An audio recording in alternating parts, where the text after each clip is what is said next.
At 5:29 a.m., the desert sky above New Mexico turned brighter than the sun. For a brief moment, night became day. The world had crossed a threshold it could never return from. But the story of that blinding flash did not begin in the desert. It began years earlier, in the lecture halls of Europe. In whispers among physicists who had discovered something extraordinary and terrifying hidden inside the atom. In 1938, in a Berlin laboratory, chemist Otto Hahn and Fritz Strassmann split the uranium atom. Lisa Meitner and Otto Frisch soon explained what had happened: nuclear fission. A small amount of matter had transformed into immense energy. The equations were elegant. The implications were not. In a Europe sliding toward war, the discovery felt less like a triumph of science and more like a warning. By early 1939, physicists understood the possibility of a chain reaction. One split atom could trigger another, then another. If controlled, it might power cities. If unleashed, it could destroy them. Many of the leading minds studying fission were Jewish scientists who had fled Nazi persecution. They feared that Hitler's Germany, armed with its own scientists, might harness the atom first. Among them was Leo Szilard. Restless and analytical, Szilard had already imagined the concept of a nuclear chain reaction years earlier. Now, the theory was becoming reality. He believed the United States had to act quickly. With the help of fellow emigrants, he drafted a letter. It would be signed by Albert Einstein. It would be addressed to President Franklin D. Roosevelt. In August 1939, Einstein warned Roosevelt that uranium could be turned into a new type of bomb, one of unprecedented power. The letter was measured, almost restrained, yet its message was urgent. Germany might be working on such a weapon already. Roosevelt listened. He created a small advisory committee. At first, funding was modest. Caution prevailed. Few yet understood what was truly at stake. Then came December 7, 1941, Pearl Harbor. The United States was at war. Scientific research became a matter of survival. What had been a cautious investigation turned into a race fast, secret, and relentless. By 1942, the American government launched a full-scale effort to develop the atomic bomb. It would be known simply as the Manhattan Project. The name concealed its scale. In reality, it stretched across an entire continent. Laboratories, factories, and secret towns emerged almost overnight. At its peak, more than 130,000 people would work on the project. Most had no idea what they were building. They knew only that it was urgent, and that silence was mandatory. General Leslie Groves was appointed to lead the effort. Practical, disciplined, and uncompromising, Groves understood logistics. He selected remote sites: Oak Ridge in Tennessee, Hanford in Washington, and eventually Los Alamos in New Mexico. The challenge was immense. Uranium had to be enriched. Plutonium had to be produced.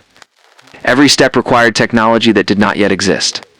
For scientific leadership, Groves chose J. Robert Oppenheimer. Thin, intense, and brilliant, Oppenheimer was a theoretical physicist with a poetic mind, gathered the brightest scientists of the era. Many were refugees from fascism. They arrived in the New Mexican desert carrying notebooks, doubts, and a shared sense of urgency. Los Alamos was isolated by design. Barbed wire surrounded the mesa. Families lived in hastily built homes. Mail was censored. Conversations were guarded. Yet inside the laboratories, ideas moved freely. Physicists debated calculations late into the night. Theoretical equations had to become engineering reality, and time was always pressing. The first challenge was material. Natural uranium contains only a tiny fraction of the isotope needed for a bomb. Extracting it required massive facilities, electromagnetic separation, gaseous diffusion, centrifuges. Entire plants consumed enormous amounts of electricity. At Oak Ridge, young workers monitored dials without knowing what the numbers meant. They followed instructions, nothing more.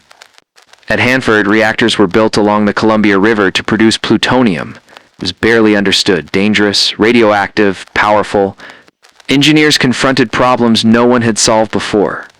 Pipes corroded, reactors stalled. Each obstacle demanded innovation under pressure. Failure was not an option.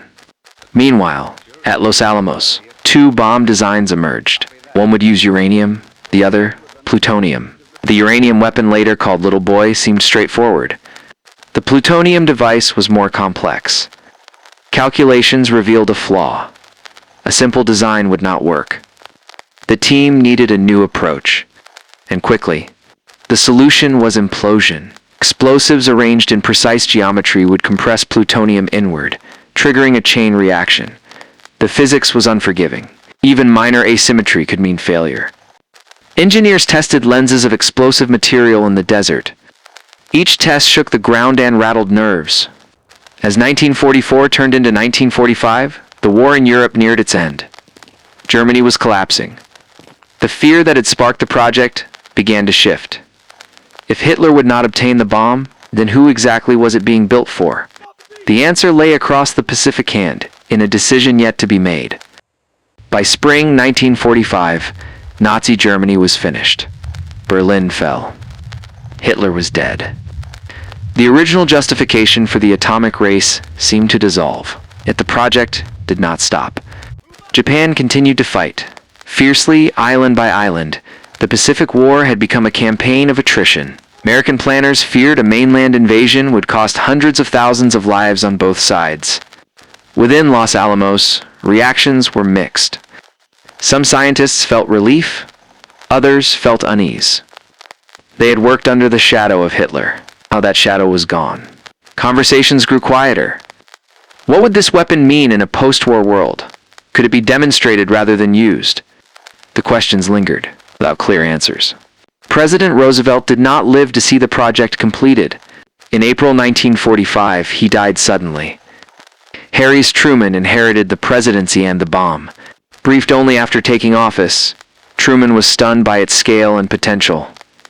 The decision before him was unprecedented. No leader had ever wielded such power. In May, Germany formally surrendered. Across Europe, celebrations erupted. But in the Pacific, battles raged on. Okinawa had been brutal. Kamikaze attacks intensified. Japanese resistance showed little sign of collapse.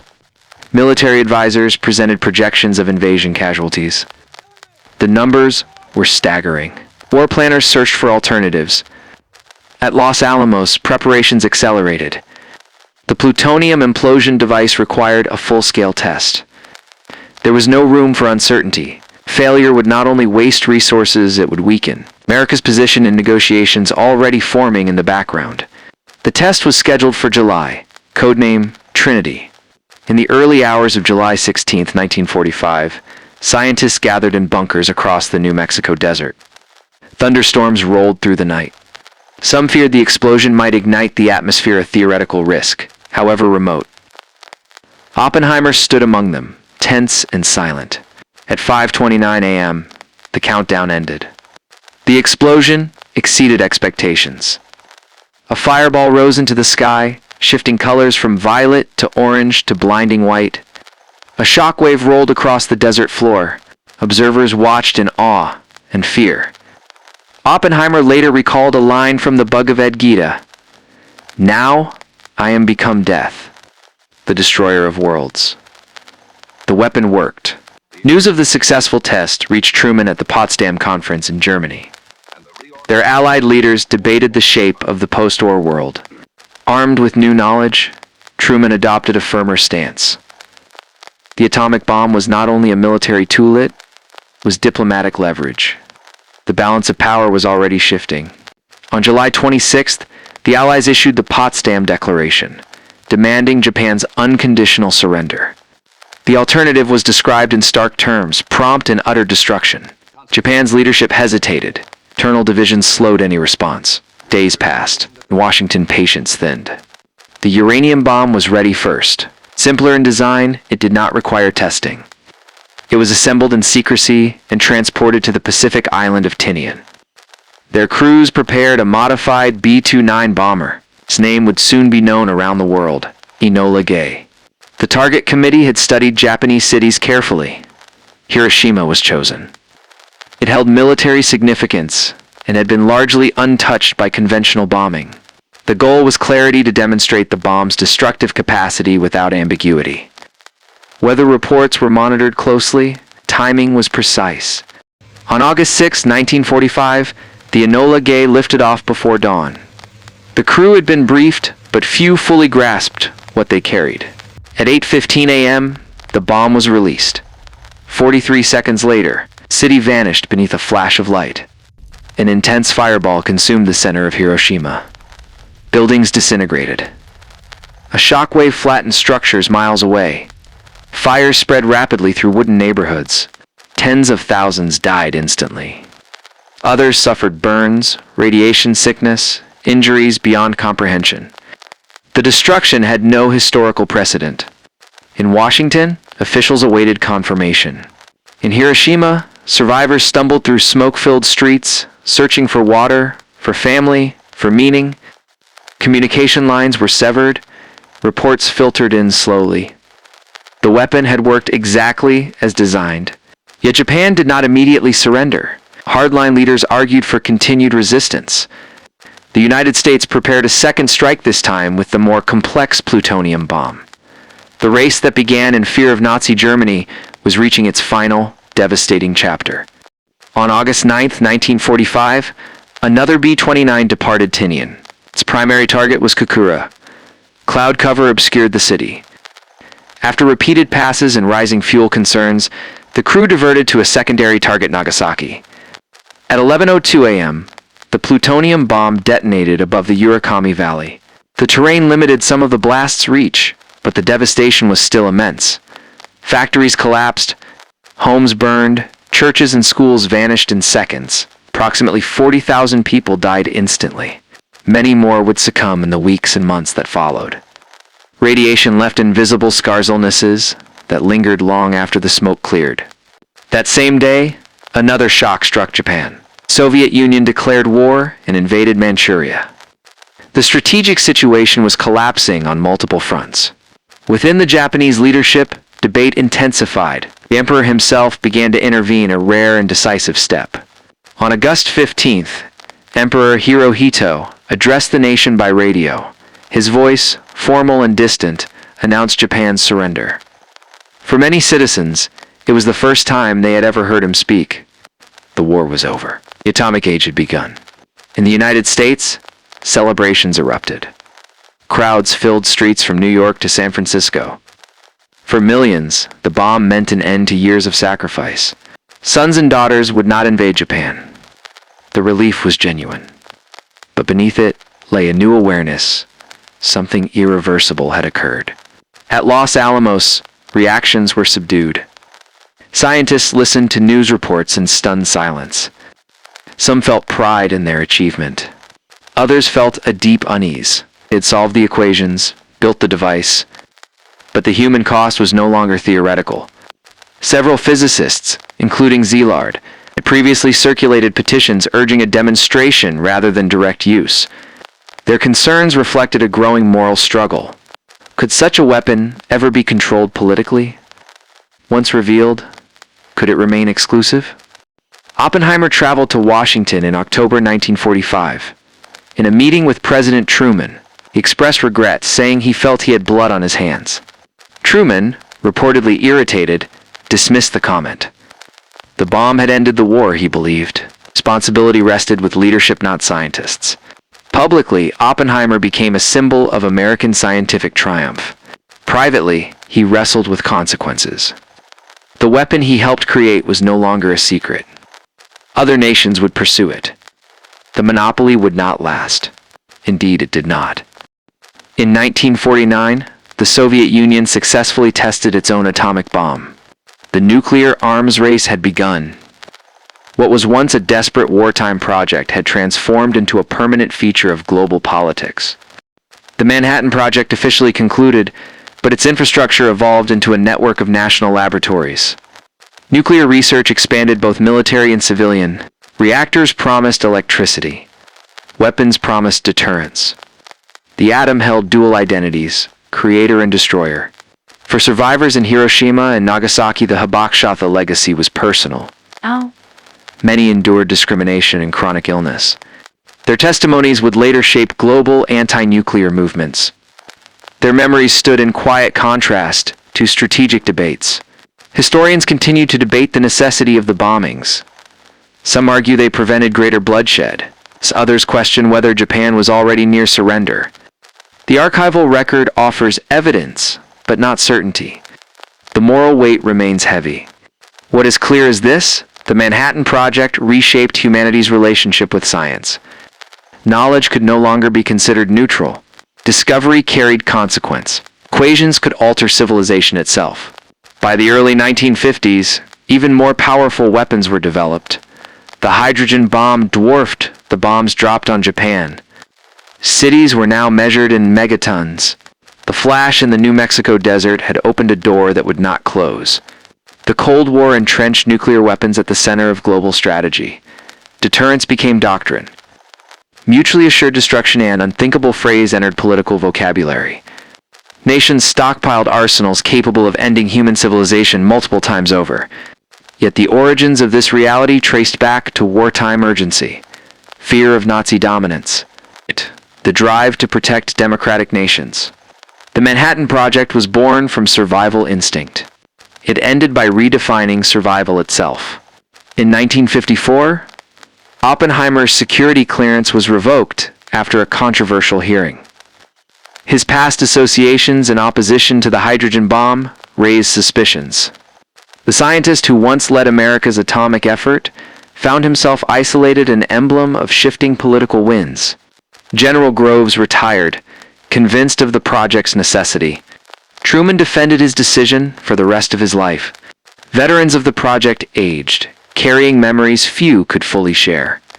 Each held a fragment of a larger story. The physical sites remained. Oak Ridge evolved into a center of energy research.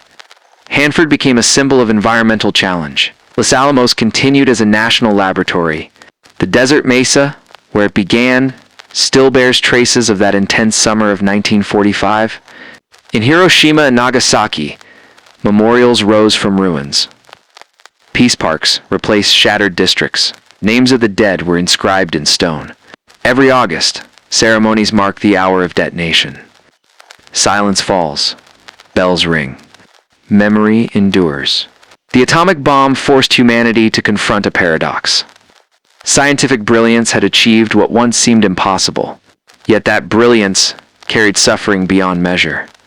Progress and destruction became intertwined, inseparable in the nuclear age. Generations grew up practicing air raid drills, building fallout shelters, living under the shadow of potential annihilation. The fear was abstract for some, immediate for others. Crises like Cuba in 1962 brought the world within reach of catastrophe. And still, the weapons remain. Fewer than at the Cold War's peak, but powerful enough. The legacy of the Manhattan Project is not confined to history books. It shapes treaties, alliances, and the cautious language of diplomacy even today. Looking back, the project stands as a testament to human capability. In less than 3 years, scientists and engineers accomplished what had once been theoretical. The coordination was extraordinary, the secrecy immense, the consequences profound. It also stands as a reminder that urgency can accelerate innovation beyond reflection. Decisions made under pressure echo across decades. The individuals involved were not villains or heroes alone. They were human working within the limits of their time. The Manhattan Project did not begin with malice. It began with fear. Fear of tyranny, fear of defeat, fear of what an enemy might build first. That fear produced a weapon that changed the structure of global power. In the desert at Trinity, observers shielded their eyes from the light. Some cheered. Some stood in silence. In that moment, science crossed into a new realm, where knowledge carried the power to extinguish entire cities in seconds. The question that lingers is not only whether the bomb ended the war, it is whether humanity can live responsibly with what it created. The atomic age demands vigilance, memory, and humility. The flash over Hiroshima and Nagasaki still echoes through history. It reminds us that discovery is never neutral, and that power always demands conscience. If this story moved you, reflect on it. Share your thoughts. You're exploring the moments that shaped our world, because understanding the past is the first step towards safeguarding the future.